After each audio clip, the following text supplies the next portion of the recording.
मूर्तिजापूर नगर परिषदेवर मूलभूत समस्या संदर्भात वंचितांनी आक्रमक मोर्चा केला आहे। पिण्याचं पाणी, सांडपाणी व्यवस्थापन, नियमित सफाई करणे, लहान मुलांच्या खेळण्यासाठी साहित्य इत्यादी मागण्यांसंदर्भात हा धडक मोर्चा काढण्यात आला।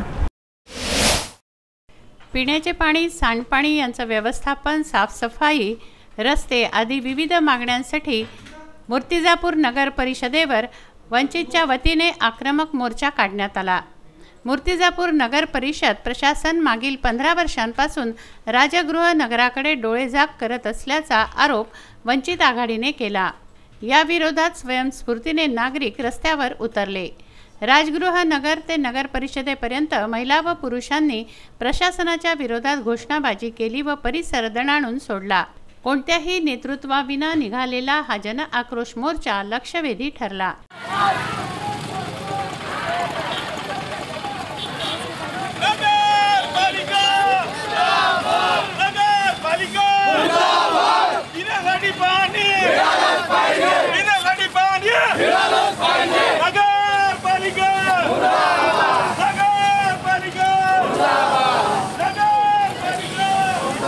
देखावा दाखवतात आणि निघून जातात, खोदकाम करून जातात आणि निघून जातात।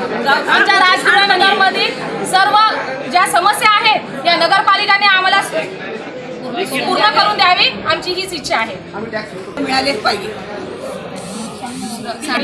पासून पाईप टाकून ठेवलेले ते सुद्धा तुम्ही पिण्याचं पाणी जोडू शकत नाही। 4 वर्षापासून इतके 4 वर्ष झाल्यानंतर आम्ही किती वेळेस मोर्चा घेऊन आलो तरी तुम्ही आमचं हे करू शकत नाही। टॅक्स पूर्णच घेतात। हो ना, टॅक्स पूर्ण घेतात, टॅक्स भरले फक्त वोटिंगसाठी घेतात, बाकी इतर काही काम करत नाही।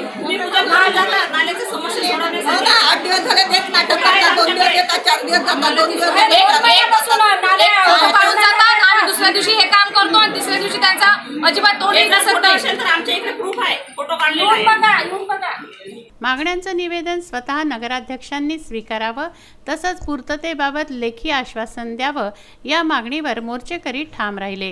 गेल्या 30 वर्षापासून आम्ही नगरपालिकेसमोर आमच्या मागण्या मांडत आहोत। या 30 वर्षात एकही असं काम नाही की जे नगर प्रशासनाने न सांगता पूर्ण केलेलं आहे। यासाठी पिण्यासाठी, पाण्यासाठी आम्ही मागच्या 40 वर्षापासून मांडतोय।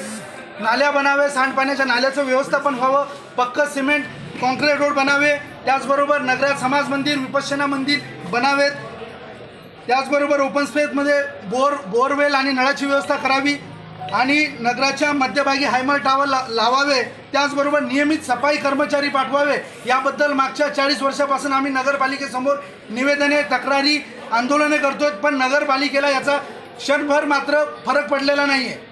आम्ही स्वच्छता करतो, 66 रुपये भर किंवा कचरा जाळणारा व्यक्ती नाही आहे तर 66 रुपये कशाचे घेतात ते वर्षाचे टॅक्स आमच्याकडून। याचं प्रश्नाचे उत्तर नगरपालिकेने आम्हाला दिले पाहिजे।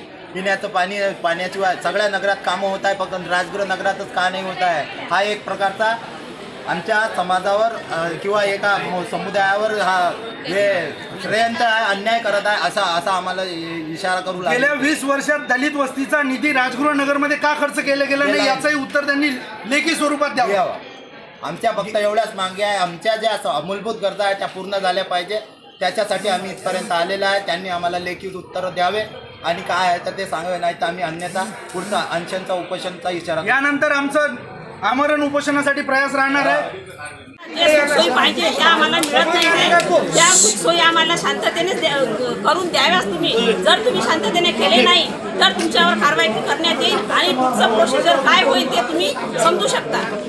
आमच्या पाण्याच्या समस्या 5 वर्षापासून आमच्या इथे पाईपलाईन टाकलेला आहे, त्याचे काहीच प्रत्युत्तर दिलेलं नाही आहे। सुरुवातीला आजाराचं कारण सांगून नंतर स्वतः मोर्चेकऱ्यांचं निवेदन स्वीकारून 8 दिवसात मागण्यांची पूर्तता करण्याचं लेखी आश्वासन नगराध्यक्षांनी दिलं।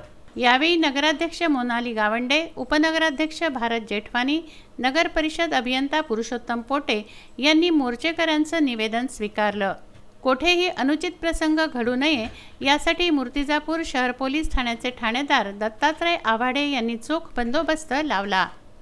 बाळासाहेब गणोरकर, विदर्भ न्यूज, मूर्तिजापूर।